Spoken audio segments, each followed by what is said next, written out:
ครับสมควรแก่เวลานิมนต์พระภิกษุสงฆ์สามเณรเจริญพรโยคีคุกเข่ากราบพระพร้อมกัน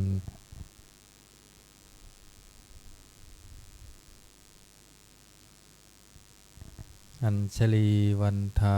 อภิวาทอัญชลีวันทาอภิวาทอัญชลีวันทาอภิวาทอัญชลีวันทาอัญชลีขอโอกาสขออนุญาตครูบาอาจารย์พระมหาเถระพระเถรานุเถระพระมัชฌิมาพระนวากาในการเป็นต้นเสียงธรรมะเย็นในวันนี้เปิดหนังสือสวดมนต์แปลเล่มใหญ่ไปที่หน้าหนึ่ง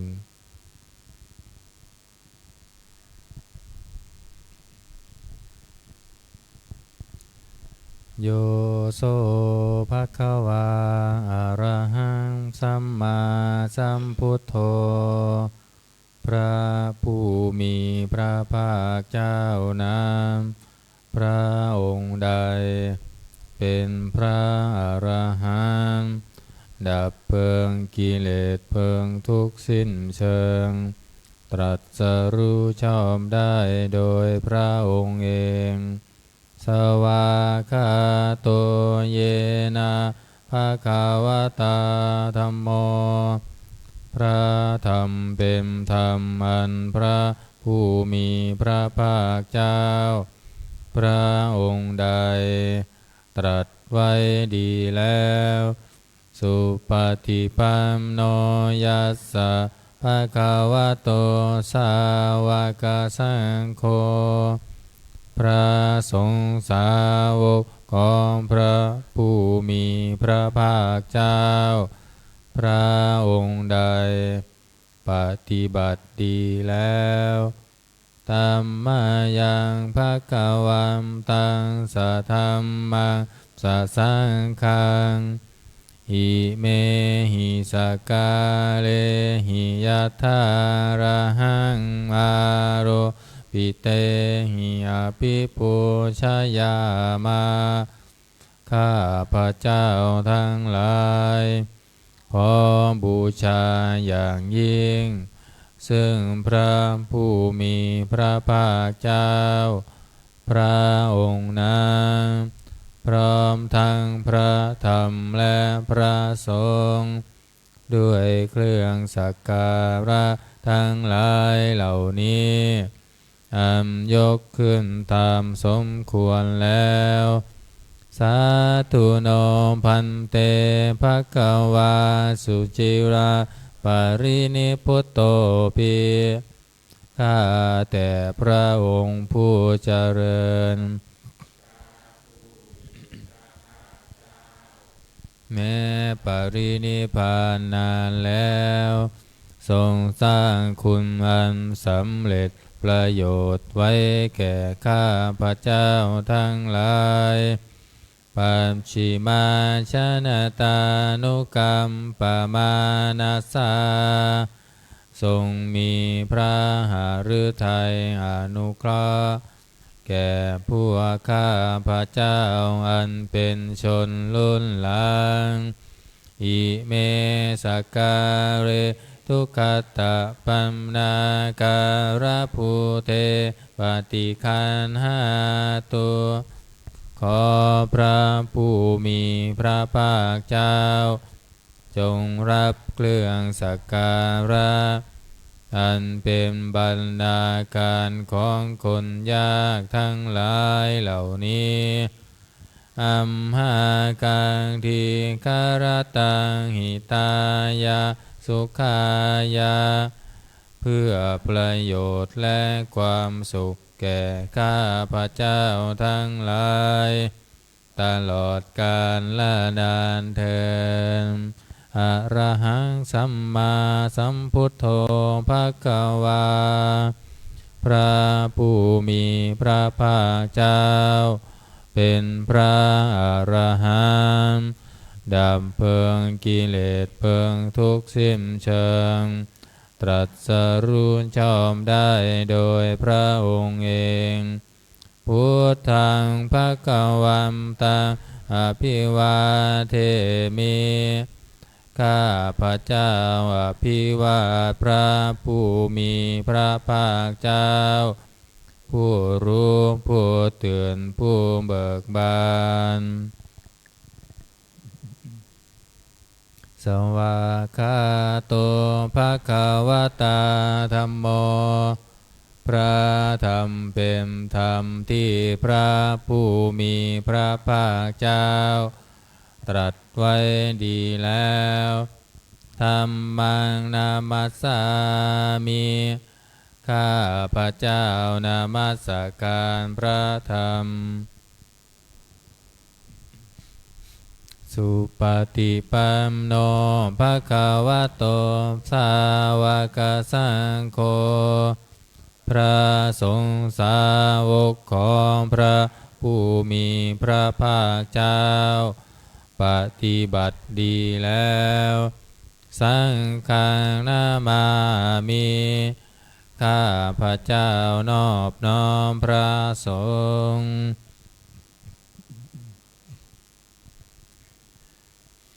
หันธรรมยังพุทธัสสะภะคะวะโตบุพพาคณมการังกะโร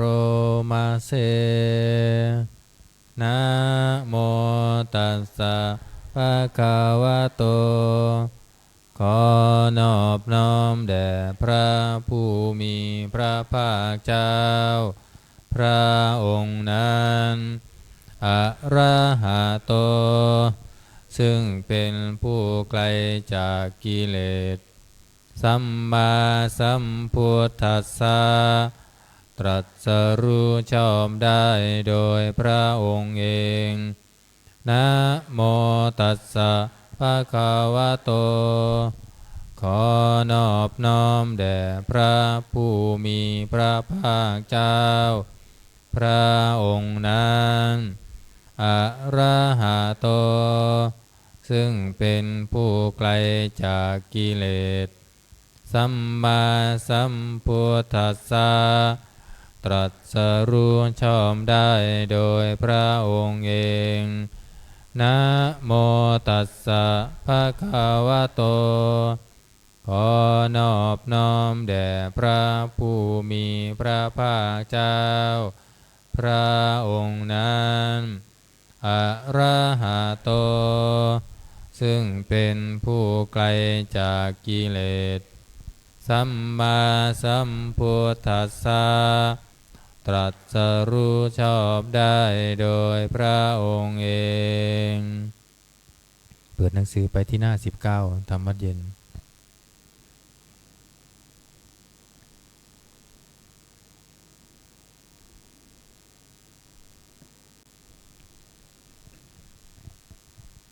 หันตมยังพุทธานุสตินยังกโรมาเสตังโคปานาภะคะวะตังเอวังกัลยาโนกินติสัพโทอภุคาโตก็กิตติศัพท์อันงามของพระผู้มีพระภาคเจ้านั้นได้ฟุ้งไปแล้วอย่างนี้ว่าอิติปิโสภควาเพราะเหตุอย่างนี้พระผู้มีพระภาคเจ้านั้นอรหังเป็นผู้ไกลจากกิเลสสัมมาสัมพุทโธ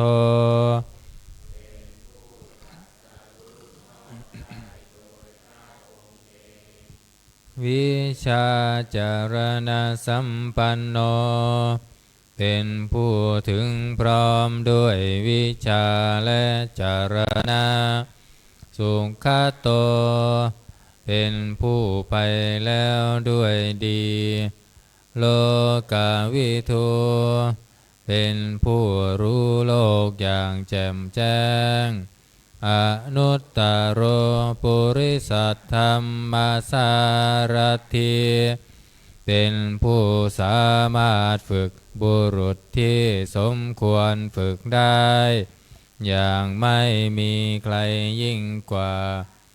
สัทธาเทวมนุษย์สานังเป็นครูผู้สอนของเทวดาและมนุษย์ทั้งหลายพุทโธเป็นผู้รู้ผู้ตื่นผู้เบิกบานด้วยธรรมภควาติเป็นผู้มีความจำเริญจำแนกธรรมสั่งสอนสัตว์ดังนี้อันตมยังพุทธาภิกขิติงกโรมาเสพุทธวาระหันตวรตาภิกขุนาภิโยโตพระพุทธเจ้าประกอบด้วยคุณ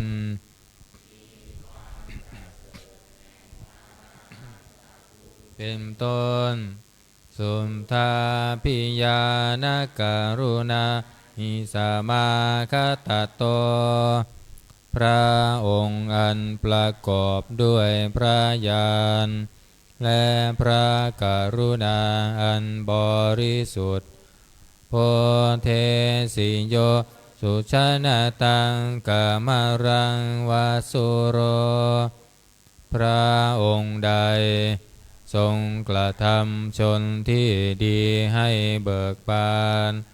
ดุจอาทิตย์ทำบัวให้บานวันธามหังตามารณาศิรสาชิเนนทังข้าพระเจ้าไหว้พระชินสีผู้ไม่มีกิเลสพระองค์นั้นด้วยเสียงกล่าวพุทโธโยสัมภปานินาสารนังเขมามุตตะมังพระพุทธเจ้าพระองค์ใดเป็นสารณะอันเกษมสูงสุดของสัตว์ทั้งหลายปันธามานุสติทานังวันธามิตาสิเรนะหังข้าพระเจ้าไหว้พระพุทธเจ้าพระองค์นั้นที่ตั้งแห่งความระลึกองค์ที่หนึ่งด้วยเสียงกล่าว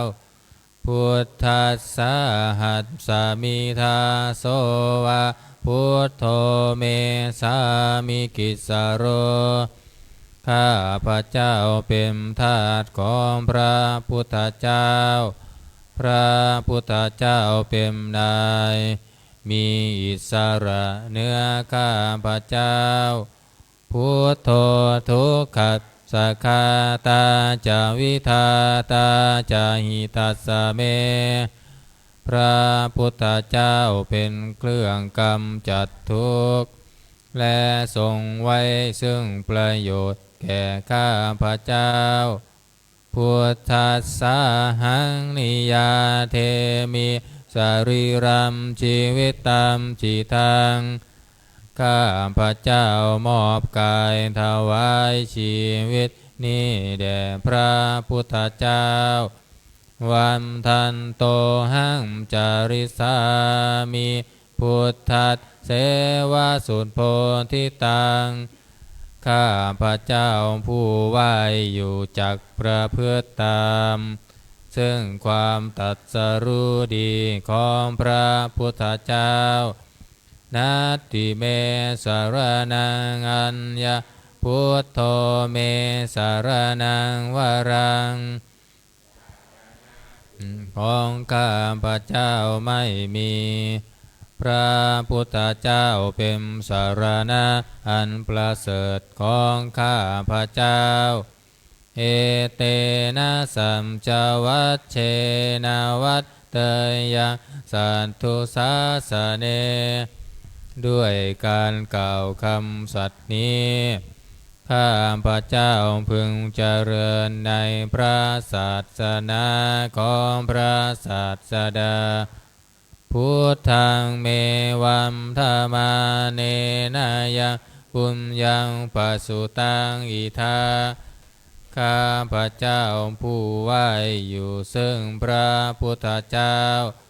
ได้ควันควายบุญใดในบัดนี้สัมเพปิอัมดารายาเมมาเหสุงตัดจะเตชัสสาอันตรายดังปวงอย่าได้มีแก่ข้าพระเจ้าด้วยเดชแห่งบุญนั้นกายเยนวาจายาวเจตัสสาวา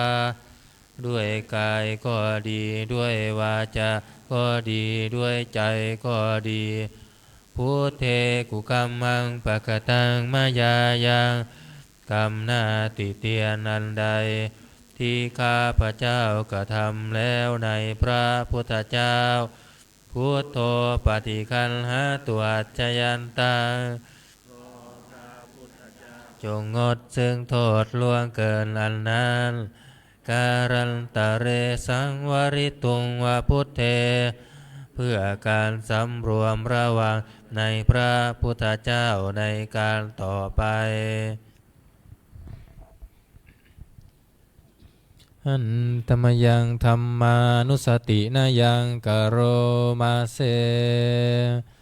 สวาคาโตภะคะวะตาธัมโมพระธรรมเป็นสิ่งที่พระผู้มีพระภาคเจ้าตรัสไว้ดีแล้วสันทิฏฐิโกเป็นสิ่งที่ผู้ศึกษาและปฏิบัติพึงเห็นได้ด้วยตนเองอากาลิโกเป็นสิ่งที่ปฏิบัติได้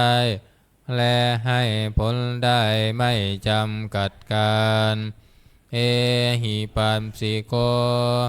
เป็นสิ่งที่ควรกล่าวกับผู้อื่นว่าท่านจงมาดูเถิดโอปานายิโกเป็นสิ่งที่ควรน้อมเข้ามาใส่ตัวปัญจตังเวทิตัมโพวินโยเหติเป็นสิ่งที่ผู้รู้ก็รู้ได้เฉพาะตนดังนี้อันตมยังธรรมาภิกขิติงกโรมาเสสวาคาตาตาทิคุนายโยคาวาเสนาเสยโยพระธรรมเป็นสิ่งที่ประเสริฐเพราะประกอบด้วยคุณคือความที่พระผู้มีพระภาคเจ้าเป็นต้นโยมัคคัมปากัมปริยัตติวิโมกขเพโทเป็นธรรมอันจำแนกเป็นมรรคผลปริยัติและนิพพานธัมโมกุโลกัมปัตตนาตถาธาริธารีเป็นธรรมทรงไว้ซึ่งผู้ทรงธรรมจากการตกไปสู่โลกที่ชั่ววันธามหังตามหารังวรธรรมเมตตังข้าพระเจ้าไหว้พระธรรมอันประเสริฐนั้นอันเป็นเครื่องขจัดเสียซึ่งความมืดธัมโมโยสัมพัมปานินะสารนังเขมามุตตะมังพระธรรมใดเป็นสารณะอันเกษมสูงสุดของสัตว์ทั้งหลายทุติยานุสติทานังวันทามิตังสิเรนะหังข้าพระเจ้าไหว้พระธรรมนั้นอันเป็นที่ตั้งแห่งความระลึกองค์ที่สองด้วยเสียงกล่าวธรรมัสสหัสสมิทาโสวะธัมโมเมสามิกิสโรข้าพระเจ้าเป็นทาสของพระธรรมพระธรรมเป็นนายมีอิสระเหนือข้าพระเจ้า ธัมโมทุกขัสสะคาตาจาวิทาตาจาหิตัสสะเมพระธรรมเป็นเครื่องกำจัดทุกข์ไว้ซึ่งประโยชน์แก่ข้าพเจ้าธรรมัสสาหังนิยาเทมิสรีรัมชีวิตตามจิตังข้าพเจ้ามอบกายถวายชีวิตนี้แด่พระธรรมวันทันโตหังจาริสามิธรรมัสเสวะสุธรรมตังข้าพเจ้าผู้ไหวอยู่จักประพฤติตามซึ่งความเป็นธรรมดีของพระธรรมนัตถิเมสรนังอัญญธัมโมเมสรนังวรังสารณะอื่นของข้าพเจ้าไม่มีพระธรรมเป็นสารณะอันประเสริฐของข้าพเจ้าเอเตนะสัญจวัชเชนะวัตเตยะสันตุสาสเนด้วยการกล่าวคำสัตย์นี้ข้าพเจ้าพึงเจริญในพระศาสนา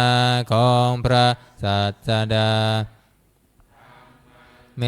วัมธามาเนนะยังบุญยังปสุตังอิทาข้าพเจ้าผู้ไหวอยู่ซึ่งพระธรรม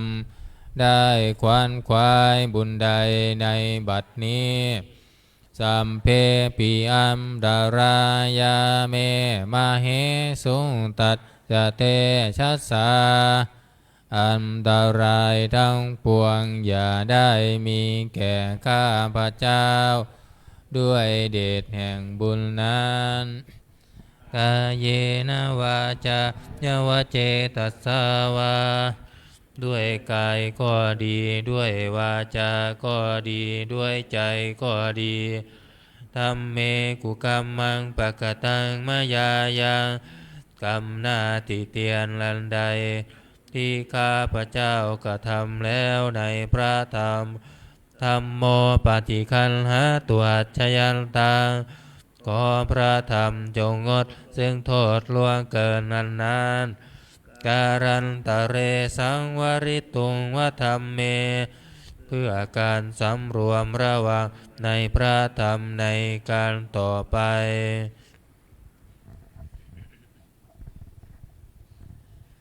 อันตมยังสังขานุสตินายังกโรมาเสสุปฏิปัมโนภะคะวะโตสาวกสังโฆสงฆ์สา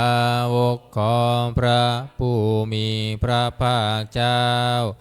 ปฏิบัติดีแล้วอุชุปฏิปัมโนภะคะวะโตสาวกสังโฆสงฆ์สาวกของพระผู้มีพระภาคเจ้าปฏิบัติตรงแล้วยายาปฏิปัมโนภะคะวะโตสาวกสังโฆ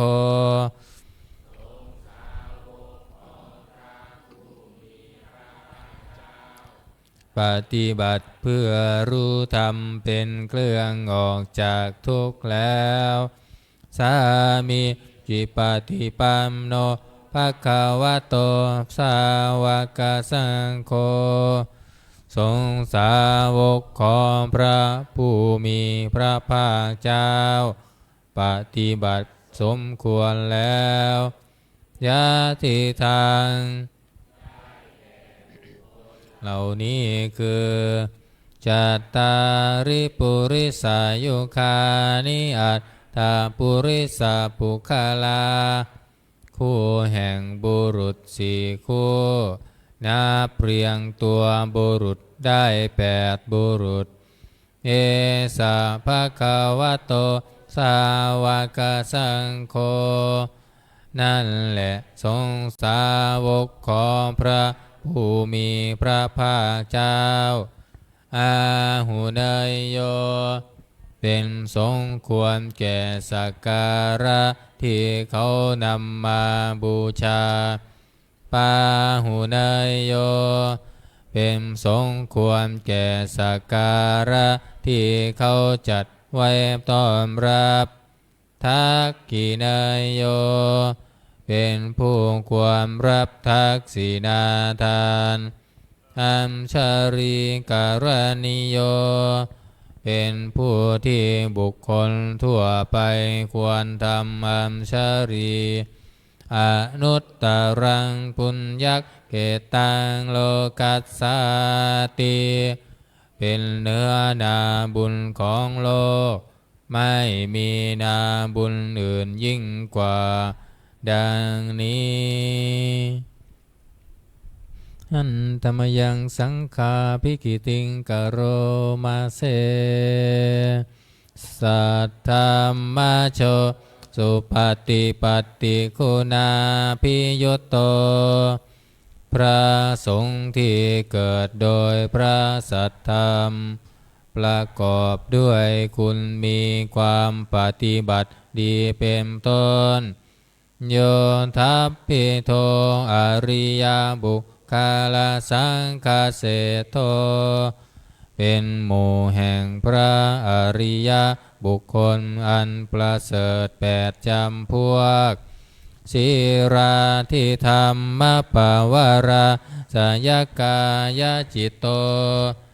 มีกายและจิตอันอาศัยธรรมมีศีลเป็นต้นอันบวรวันธามหังตามริยานาคานาสุทังข้าพระเจ้าไหว้หมู่แห่งพระอริยเจ้าเหล่านั้นอันบริสุทธิ์ด้วยดีสังโฆโยสัพปานินังสารนังเขมามุตตมังพระสงฆ์หมู่ใดเป็นสารณะอันเกษมสูงสุดของสัตว์ทั้งหลายตติยานุสติทานังวันทามิตังสิเรนะหังข้าพระเจ้าไหว้พระสงฆ์หมู่นั้นอันเป็นที่ตั้งแห่งความระลึกองค์ที่สามสังขันสาหัสสมิทาโสวะสังโฆเมสามิกิสโรข้าพระเจ้าเป็นทาสของพระสงฆ์พระสงฆ์เป็นนายมีอิสระเหนือข้าพระเจ้าสังโฆทุกขัสสะคาตาจาวิทาตาจาหิตัสสะเมพระสงฆ์เป็นเครื่องกำจัดทุกข์และทรงไว้ซึ่งประโยชน์แก่ข้าพระเจ้าสังฆัสสาหังนิยาเทมิสรีรัมชีวิตตามจิตังข้าพระเจ้ามอบกายถวายชีวิตนี้แด่พระสงฆ์วัมทันโตหังจาริสามิสังฆโสปฏิปันนตังข้าพระเจ้าผู้ไหวอยู่จากประพฤติตามซึ่งความปฏิบัติดีของพระสงฆ์นัตติเมสารนังอัญญสังโฆเมสารนังวรังอื่นของข้าพระเจ้าไม่มีพระสงฆ์เป็นสารณะอันประเสริฐของข้าพระเจ้าเอเตนะสัมจวัชเชนะวัตเตยะสันตุสาสเนด้วยการกล่าวคำสัตย์นี้ข้าพระเจ้าพึงเจริญในพระศาสนาของพระศาสดาสังฆังเมวัมธมาเนนายะปุญญังปสุตังอิทา ข้าพระเจ้าผู้ไหว้อยู่ซึ่งพระสงฆ์ได้ขวนขวายบุญใดในบัดนี้สัมเพปิอัมดารายาเมมาเหสุงตัดยะเตชัสสาอันตรายดังปวงอย่าได้มีแก่ข้าพระเจ้าด้วยเดชแห่งบุญนั้นกายเยนวาจายาวะเจตัสสาวาด้วยกายก็ดีด้วยวาจาก็ดีด้วยใจก็ดีสังเคกุกรรมังปะกตังมายายังกรรมหน้าติเตียนลันใดที่ข้าพระเจ้ากระทำแล้วในพระสงฆ์สังโฆปฏิคันหาตัวชยันตังขอพระสงฆ์จงงดซึ่งโทษล่วงเกินนั้นการันตะเรสังวริตุงวสังเคเพื่อการสำรวมระวังในพระสงฆ์ในการต่อไป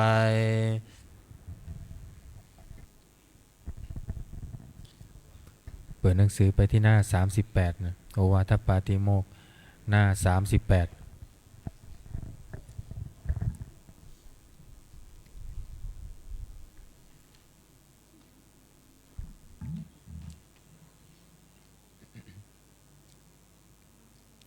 อันธรรมยังโอวาทปาติโมกขคาทาโยพนามาเสสัพพะปาปัสสะอาการนังการไม่ทำบาปทั้งปวงกุศลสุปสัมปทาการทำกุศลให้ถึงพร้อมสัจจิตตปริโยทัปปานังการชำระจิตของตนให้ขาวรอบเอตังพุทธานาสาสนังทำ3อย่างนี้เป็นคำสั่งสอนของพระพุทธเจ้าทั้งหลายขันติปรมังตโปติติฆาขันติคือความอดกลั้น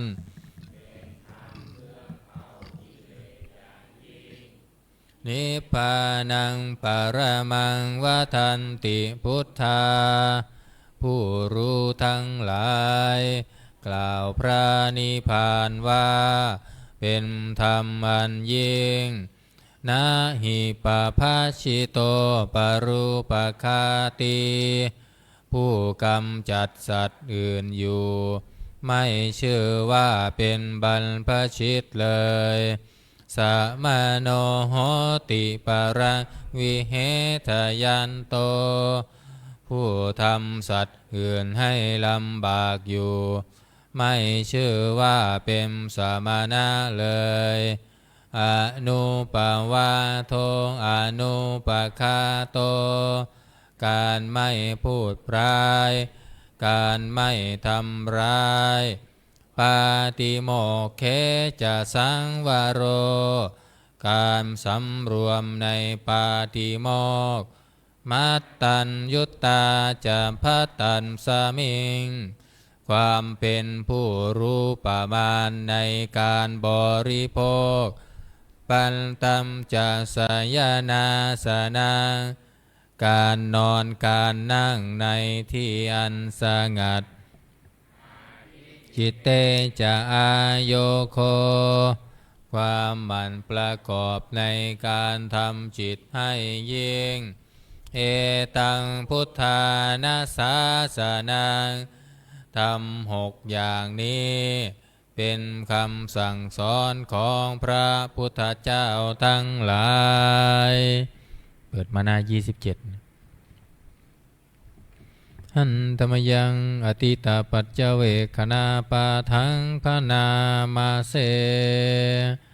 อาชามายาอัมปัจเจเวงคินทวายังชีวรังปริพุตังชีวรใดอันเรานุ่งห่มแล้วไม่ทันพิจารณาในวันนี้ ตังยาวะเทวะสิตัสสะปฏิฆาตายาจีวรนั้นเรานุ่งห่มแล้วเพียงเพื่อบำบัดความหนาวอุลหัสสะปฏิฆาตายาเพื่อบำบัดความร้อนดังสมกัมสวาตาตัมปัสสิริสัมปัสสัมผัสสานังปฏิฆาตายาเพื่อบำบัดสัมผัสอันเกิดจากเหลือบยุงลมแดดและสัตว์เลื้อยคลานทั้งหลายยาวะเทวะหิริโกปินะปฏิชาธานาทังและเพียงเพื่อปกปิดอวัยวะอันให้เกิดความละอายอัจฉมยาอัมบัจเจเวงคินตาวายโยปิมทัปปาโตปริพุตโตบิณฑบาตใดอันเราฉันแล้วไม่ทันพิจารณาในวันนี้โสเนวัฏวายาบิณฑบาตนั้นเราฉันแล้วไม่ใช่เป็นไปเพื่อความเพลิดเพลินสนุกสนานนามาทายาไม่ใช่เป็นไปเพื่อความเมามันเกิดกำลังพลังทางกายนามันดานายานาวิภูสนายาไม่ใช่เป็นไปเพื่อตกแต่งยาวะเทวะอิมัสสกายัสสทิฏฐิยาแต่ให้เป็นไปเพื่อความตั้งอยู่ได้แห่งกายนี้ยาปนายาเพื่อความเป็นไปได้ของอัตภาพวิหิงสุปรติยาเพื่อความสิ้นไปแห่งความลำบากทางกายพรหมจริยานุคาหายาเพื่ออนุเคราะห์แก่การประพฤติพรหมจรรย์อินติปุรานัมจะเวทนาปฏิหังคามิด้วยการทำอย่างนี้เราย่อมระงับเสียได้ซึ่งทุกขเวทนาเก่าคือความหิวนาวัมจะเวทนานาอุปาเทสามิและไม่ทำทุกขเวทนาใหม่ให้เกิดขึ้นยาตราจะเมภวิสติอนวัชชตาจะพาสุวิหารโรจาติอันหนึ่งความเป็นไปโดยสะดวกแห่งอัตภาพนี้ด้วยความเป็นผู้หาโทษมิได้ด้วยและความเป็นอยู่โดยผาสูงด้วยจักมีแก่เราดังนี้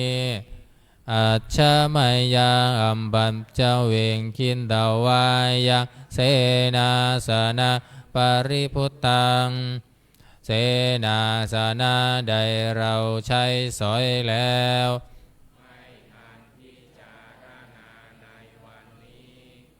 ตังยาวะเทวะสิตัสสะปฏิฆาตายาเสนาสนะนั้นเราใช้สอยแล้วไม่ยังเพื่อบำบัดความหนาวอุลหัสสัมปฏิฆาตายาเพื่อบำบัดความร้อนดังสมกัมสวาตาตัมปัสสิริงสัมปัสสัมผัสสานะปฏิฆาตายาเพื่อบำบัดสัมผัสอันเกิดจากเหลือบยุงลมแดดและสัตว์เลื้อยคลานทั้งหลายยาวะเทวะอุตุปริสยวิโนทนาปฏิสัลลานารามัตถัง เพียงเพื่อบรรเทาอันตรายอันพึงมีจากดินฟ้าอากาศและเพื่อความเป็นผู้ยินดีอยู่ได้ในที่หลีกเล่นสำหรับภาวนาอัจฉมยาอัมบัจเจเวงกินตวายโยคิลานะปัญจยะเพสัพชะปริคาโรปริพุตโตคิลานะเพสันบริการใดอันเราบริโภคแล้วไม่ทันพิจารณาในวันนี้โสยาวะเทวะมุปปัมนานังเวยะปาทิกานังเวทนานังปาดิกาดายะกิลานาเพสันบริขารนานเราบริโภคแล้วเพียงเพื่อบำบัดทุกขเวทนาอันบังเกิดขึ้นแล้วมีอาพาธต่างๆเป็นมูลอัพพยาปัชชะปรมัตตายาติเพื่อความเป็นผู้ไม่มีโรคเบียดเบียนเป็นอย่างยิ่งดังนี้หันธรรมยังอุทิศนาทิฏฐานาคาทายโยพนามาเสอิมินาปุญญกรรมเมนาด้วยบุญนี้อุทิศให้อุมปัชฌายาคุณุตตราอุมปัชฌาผู้เลิศคุณอาจาริโยปการาจาและอาจารย์ผู้เกื้อหนุนมาตาปิตาจายาตกาทั้งพ่อแม่และปวงญาติสุริโยจันทิมาราชาสุนจันและราชาคุณาวันตานาราปิจาผู้ทรงคุณหรือผู้สูงชาติพระมมาราชอินทาจาพรหมานและอินทราชโลกปาลาจเทวตาทั้งถวยเทพและโลกบาลยะโมมิตามนุสสาจามัชฌัตตาเวริกาปิจาผู้เป็นกลางผู้จ้องผานสัมเพสัตตาสุขีหนตุขอให้เป็นสุขสันต์ทุกทั่วหน้าอย่าทุกข์ทนปุญญานิปกตานิเมบุญพองที่ข้าทำจงช่วยอำนวยสุขผลสุขขังจักติวิธรรมเทนตุให้สุขสามอย่างล้นคิมปังปาเปทาโวมาตังให้รู้ถึงนิพพานพรันอิมินาปุญญกรรมเมนาด้วยบุญนี้ที่เราทำอิมินาอุทิศเสนัญจาและอุทิศให้ปวงสัตว์คิมปาหังสุรเพเจวาเราพันได้ซึ่งการตัดตันหุปาทานาเฉทนาตัวตัณหาอุปาทานเยสันดาเนหินาธรรมาสิ่งชั่วในดวงใจยาวานิมพานโตมามัง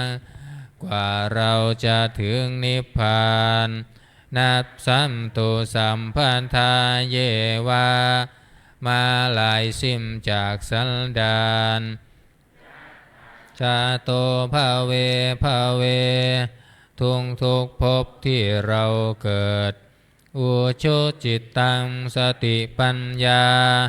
มีจิตตรงและสติทั้งปัญญาอันประเสริฐสันเลโควิริยัมหินา พร้อมทั้งความเพียรเลิศเป็นเครื่องขูดกิเลสหายมาราระพันตุโนกาสัง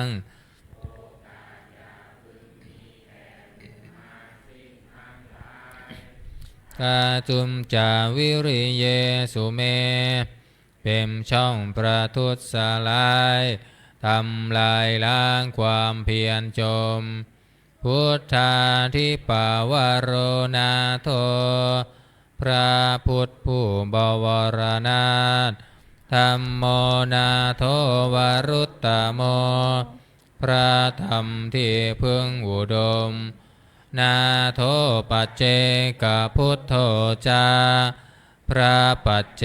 กพุทธสมสังโฆนาโทมตโรมามังทมพระสงฆ์ที่พึงพยองเตโสตมานุภาเวนะด้วยอานุภาพนั้นมาโรกาสังลาพันตุมาย่อหมู่มามอย่าได้ช่องทัสสะปุญญานุภาเวนะด้วยเดชบุญทั้ง10ปองมาโรกาสังลาพันตุมา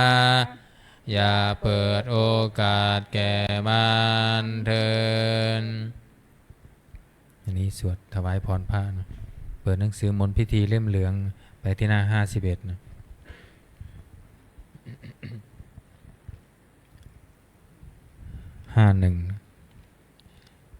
นะโมตัสสะภะคะวะโตอะระหะโต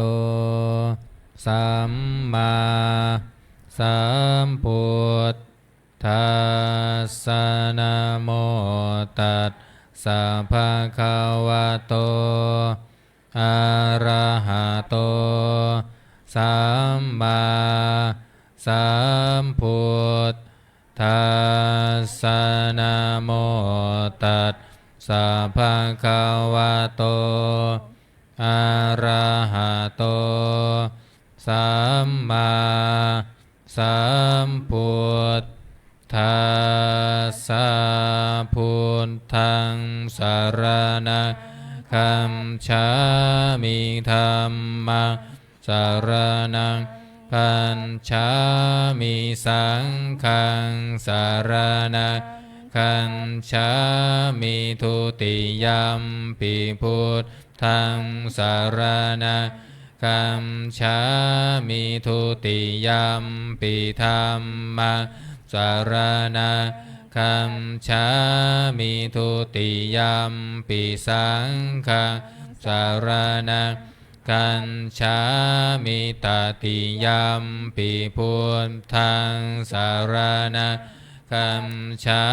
มิตติยัมปิธัมมังสรณังคัมฉามิตติยัมปิสังฆังสรณังคัจฉามิ128ถวายพรพระ128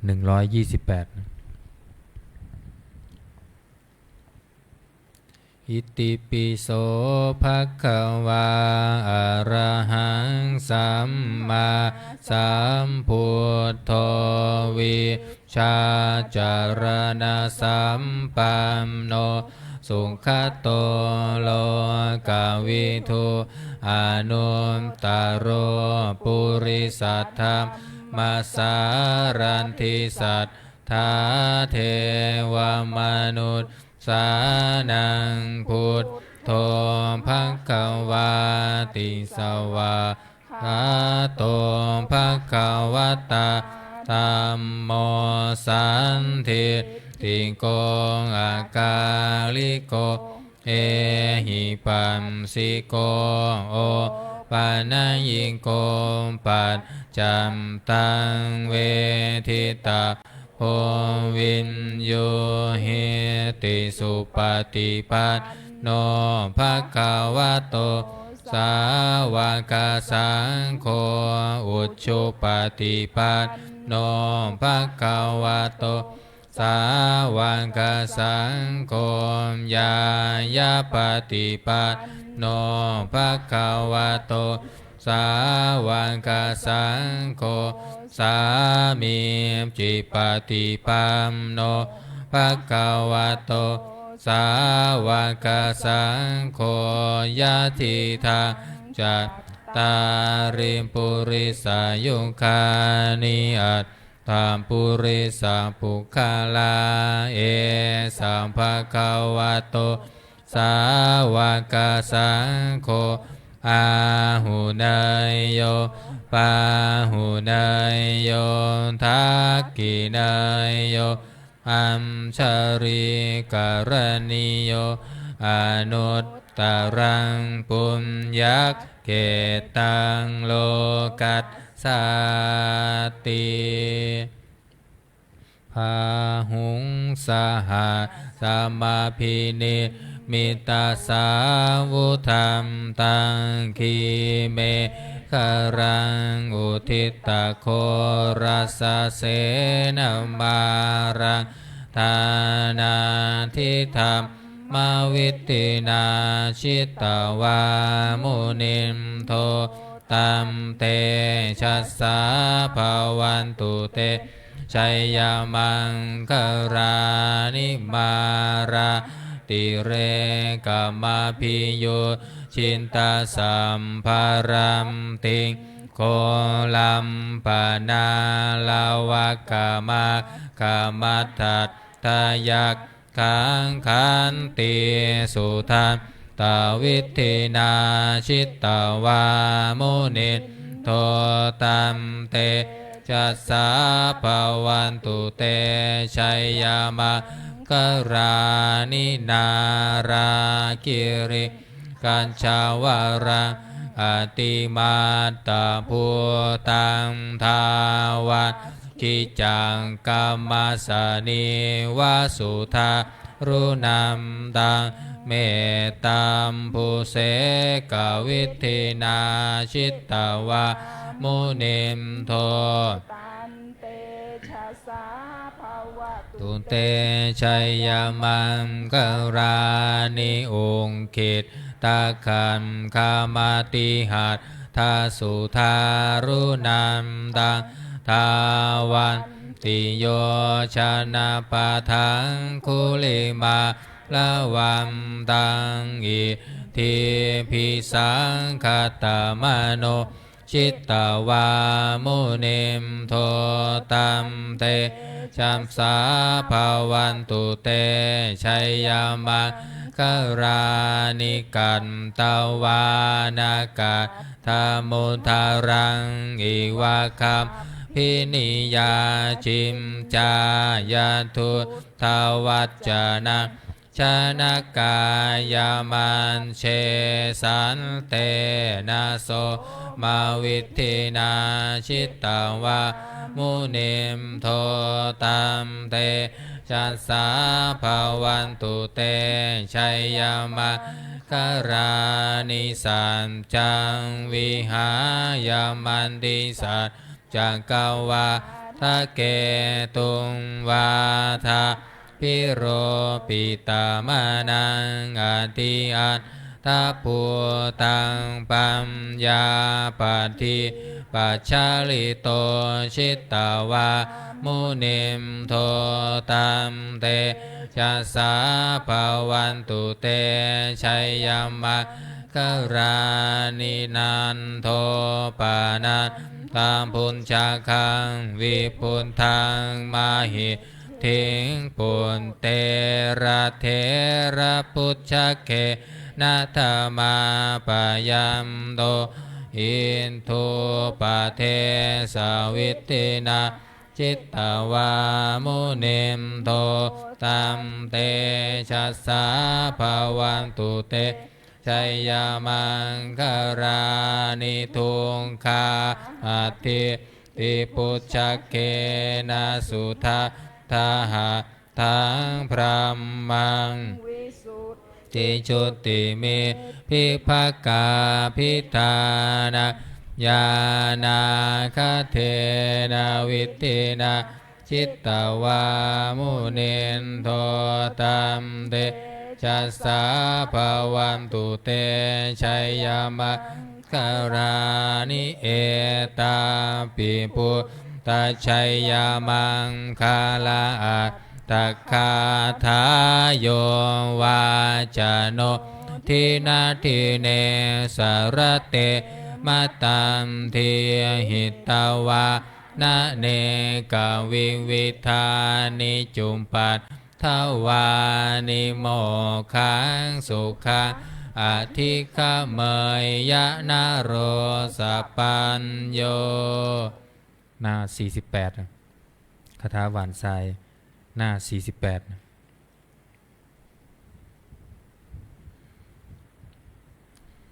อิมัตสมิงราชเสมานาเขเตสมันตาสันตโยชนะสัตตสหสานิพุทธาชา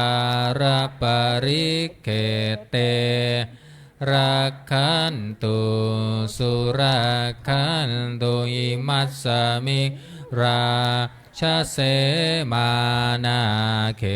เตสมัมตาสันตโยชนะสัตตสหสานิธรรมชารปริเกเตรักขันตุสุรักขันตุอิมัสสมิราชเสมานาเขเตสมัมตาสัตตโยชนะสัตตสหัสสานิปัจเจกพุทธาชารปริเกเตรักขันตุสุรักขันตุอิมัสสมิราชเสมานาเขเตสมัมตาสัตตโยชนะสัตตสหัสสานิสังฆาชารปริเกเตรักขันตุสุรักขันตุบุรพารัสมิง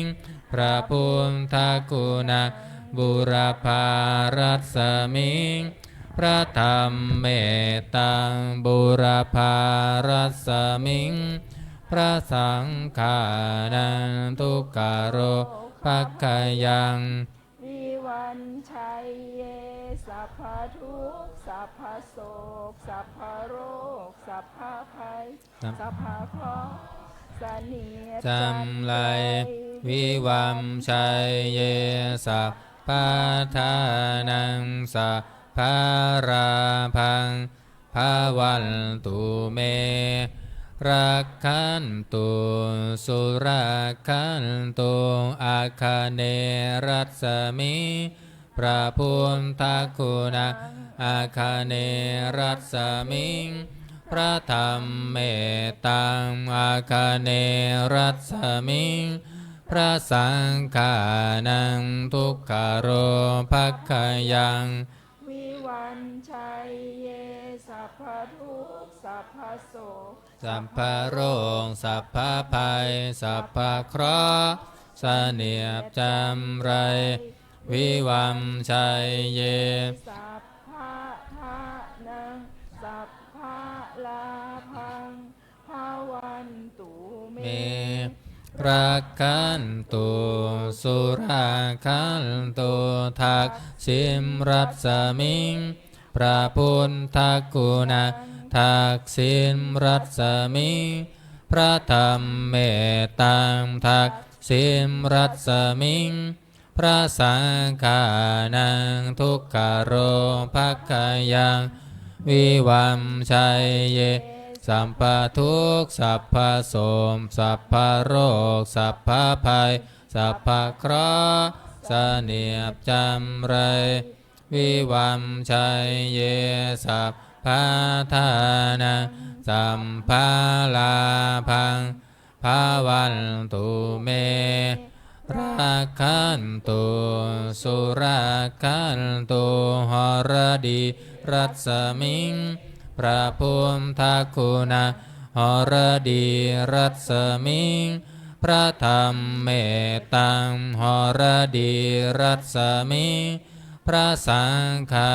นังทุกขโรภักขยังวิวัมชัยเยสัพพทุกข์สัพพโสมสัพพโรคสัพพภัยสัมภเคราะห์เสนียบจำไรวิวัมชัยเยสัมภาทานะสัมภาลาพังภาวันตุเมรักขันตุสุราคันตุปัจฉิมรัสมิงพระพุทธคุณังปัจฉิมรัสมิงพระธรรมเมตตังปัจฉิมรัสมิงพระสังฆานังทุกขโรภักขยังวิวันชัยเยสัพพทุกข์สัพพโสกสัมภโรคสัพพภัยสัพพเคราะห์เสนียบจำไรวิวัมชัยเยสัมภาทานะสัมภาลาพังภาวันตุเมรักขันตุสุราคันตุพายัพรัสมิงพระพุทธคุณังพายัพรัสมิงพระธรรมเมตตังพายัพรัสมิงพระสังฆานังทุกขโรภักขยังวิวัมชัยเยสัพพทุกข์สัพพโสสัพพโรคสัพพภัยสัพพเคราะห์เสนียบจำไรวิวัมชัยเยสัพพทานังสัพพาลาพังภาวันตุเมรักขันตุสุราคันตุอุดมรัสมิงพระพุทธคุณังอุดมรัสมิงพระธรรมเมตตาอุดมรัสมิงพระสังฆานังทุกขโรภักขยังวิวันชัยเยสัพพทุกข์สัพพโสสัพพโรคสัพพภัยสัพพเคราะห์เสนียบจำไรวิวัมชัยเยสัพพทานะสัมภาลาพังภาวันตุเมรักขันตุสุราคันตุอีสามรัสมิงพระพุทธคุณาอีสามรัสมิงพระธรรมเมตตังอีสามรัสมิงพระสังฆานะทุกขโรภักขยังวิวัมชัยเยสัมภทุกข์สัพพโสสัมภโรคสัพพภัยสัพพเคราะห์เสนียบจำไรวิวัมชัยเยสัพพทานะสัมภาลาพังภาวันตุเมรักขันตุสุราคันตุอากาศรัสมิงพระพุทธคุณาอากาศรัสมิงพระธรรมเมตตังอากาศรัสมิงพระสังฆานังทุกขโรภักขยังวิวัมชัยเยสัมภทุกข์สัพพโสสัพพโรคสัพพภัยสัพพเคราะห์เสนียบจำไรวิวัมชัยเยสัพพทานะสัมภาราพังภาวันตุเมรักขันตุสุราคันตุปันทวิ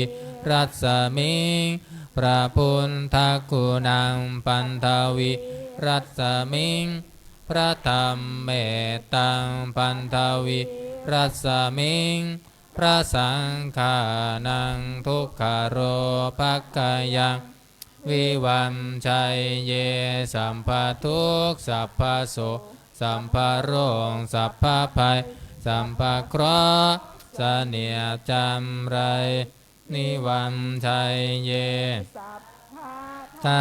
นังสัมภาราพังภาวันตุเมรักขันตุสุราคันตุอิมัสสมิงมงคลจักรวาลทั้งแปดทิศประสิทธิจงมาเป็นกำแพงแก้วทั้งเจ็ดชั้นมาป้องกันห้อมร้อมรอบขอบทั่วอนัตตาราชเสมานาเขตเตสามันตาสันตโยชนะสัตตสหัสสานิพุทธชารปริกเกเตรักขันตุสุรักขันตุอิมัสสมิมงคลจักรวาลทั้งแปดทิศประสิทธิจงมาเป็นกำแพงแก้วทั้งเจ็ดชั้นมาป้องกันห้อมร้อมรอบขอบทั่วอนัตตาราชเสมานาเขตเตสามันตาสัตตโยชนะสัตตสหัสสานิธรรมชารปริกเกเตรักขันตุสุรักขันตุอิมัสสมิงมงคลจักรวาลทั้งแปดทิศประสิทธิจงมาเป็นกำแพงแก้วทั้งเจ็ดชั้นมาป้องกันห้อมร้อมรอบขอบทั่วอนัตตาราชเสมานาเขตเตสามันตาสัตตโยชนะสัตตสหัสสานิปัจเจกพุทธชารปริกเกเตรักขันตุสุรักขันตุอิมัสสมิมงคลจักรวาลทั้งแปดทิศประสิทธิจงมาเป็นกำแพงแก้วทั้งเจ็ดชั้นมาป้องกันห้อมร้อมรอบขอบทั่วอนัตตาราชเสมานาเขตเตสามันตาสัตตโยชนะสัตตสหัสสานิสังฆชารปริกเกเตรักขันตุสุรักขันตุ133มงคลจักรวาลน้อย133สัพพพุทธานุภาเวนะสัพพธรรมานุภาเวนะสัมภสังฆานุภาเวนะพุทธรัตนะธรรมรัตนังสังฆรัตนะติมนังรัตนานังอนุภาเวนะจตุราสิติสหสัทธัมมัคขันธานุภาเวนะปิตกัตตยานุภาเวนะชินนาสาวกานุภาเวนะสะเพเตโรคาสะเพเตพยาสัมเพเตอันตรายาสัมเพเตอุปปัมทวาสะเพเตทุนนิมิตตาสะเพเตอวมังคาราวินาสันตุอายุวัตะโกธนาวะตะโกสิริวะตะโกยัสสวะตะโกภาลวะตะโกวันนาวะตะโกสุขาวะตะโกโหนตุสัพพทาทุกขโรภคยาเวลา โสกาสัตตุจุปัมทวาอเนกาอันตรายาปิวินาศสันตุจเตชะสาชัยยสิทธิธานังลาภังโสทิภกยัง สุขังพลัง สิริอายุจาวันโนจะโพคังวุทิจะยัสสวะสันตวัตสาจะอายุจะชีวสิทธิภวันตุเต131 มหาการุณิโกนาโถหิตายาสัมพัมปานินาปุเรตวาปารมิสัมภาปัตโตสัมโพธิมุตตะมังเอเตนะสัจจวัชเชนะโหนตุเตชัยยามะกรังชยัมโตโพธิยามูเลสัมกายานะนันทิวันธโนเอวะตาวังวิชัยโยโหหิชัยยาสุชัยยามังคะเรอัมปราชิตปัมลังเกสีเสปันทวิโปคะเรอภิเสเกสัมภาพุมทานะอาคัมปัมโตปะโมทัตติสุนากัตตังสุมังกรังสุปภาตังสุโหติตังสุขโนสุโมโหตโตจะสุเยทังพรหมจาริสุปาทะกินังกายกรรมะวาจากรรมังปะทะกินังปะทะกินังมโนปานิทิเตปะทะกินาปะทะกินานิกันตวานารพันตัดเทปะทะกิเนภวันตุสัพพมังคารังรักขันตุสัพพเทวตาสัพพพุทธานุภาเวนาสัทธาโสทิภาวันตุเตภาวันตุสัพพมังคลังรักขันตุสัพพะเทว วัตตาสัมภธรรมานุภาเวนัสสัทธาโสทิภาวะตุเตภาวันตุสัพพะมังคารังลักขันตุสัพพะเทวตาสัพพะสังฆานุภาเวนัสสัทธาโสทิภาวันตุเตครับการทำวัดเย็นก็จมพวนเพียงเท่านี้นะครับต่อไปจะได้เจริญจิตภาวนาทำสมาธิสักครู่แล้วแผ่เมตตาพร้อมกัน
สมควรแก่เวลา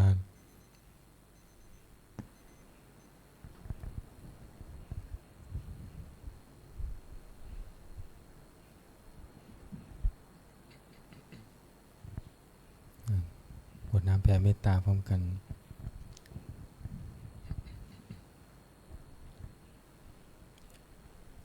อิทังทานากรรมังนิพพานะปัจจโยโหนตุโนนิจจังอิทังศีลกรรมังนิพพานะปัจจโยโหนตุโนนิจจังอิทังภาวนากรรมังนิพพานะปัจจโยโหนตุโนนิจจังยังกินจิกุสาลกันตัมพังกัมมังสะเพหิอัมเหหิกัตตะปุญญังโนอนุโมทันโตสุนันโตพนโตเยเทวะอัสสมิงธาเนอาทิกัตตาทิคายุกะสัทธาหนตุสัมเพสันตาสุขีอัตตานังปาริหารันตุมาตาปิตาสุขิตาหนตุทุกขาปามุนจันตุสัมเพยาตากาสุขิตาหนตุทุกขาปามุนจันตุสัมเพอายาตากาสุขิตาหนตุทุกขาปามุนจันตุสัมเพปิสาสัพเพยังคะสัพเพเปตาสุขิตาหนตุทุกขาปามุนจันตุสัมเพนัคคัตตาสุขิตาหนตุทุกขาปามุนจันตุสัมเพเทวาสุขิตาหนตุทุกขาปามุนจันตุสัมเพอาจาริโยปชายาสุขิตาหนตุทุกขาปามุนจันตุสัมภะสัมปติโยสามิชันตุโวคุกเก่าวันตาหลวง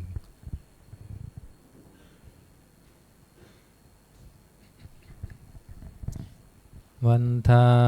มิพุทธังสัพพะเมวะโตสังฆามะทาเมพัมเทวัมทามิธัมมะสัมภะเมวะโตสังฆามะทาเมพัมเท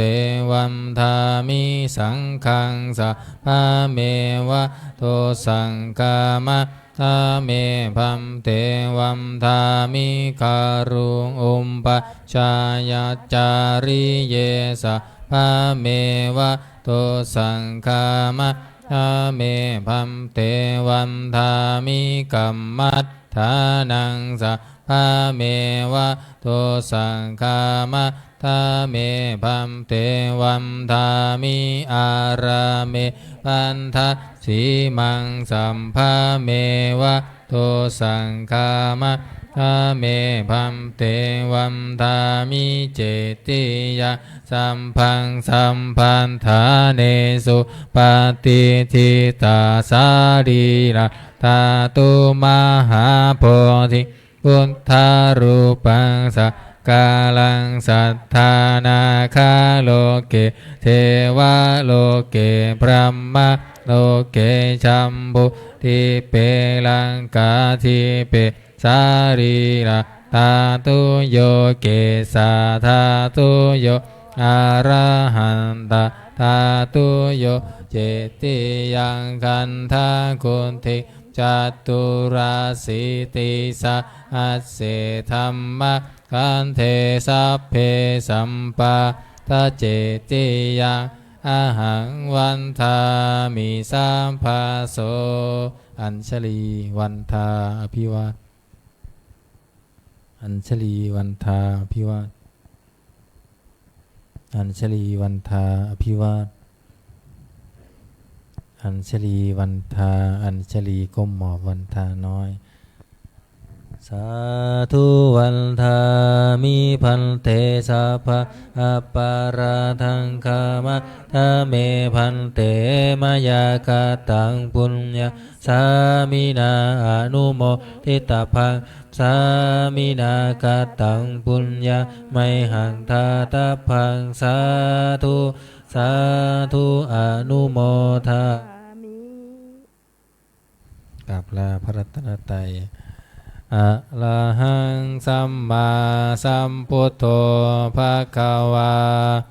พุทธังภะคะวันตังอภิวาเทมิสวากขาโตภะคะวะตาธัมโมธัมมังนามัสสามิสุปฏิปันโนภะคะวะโตสาวกสังโฆสังฆังนามามิ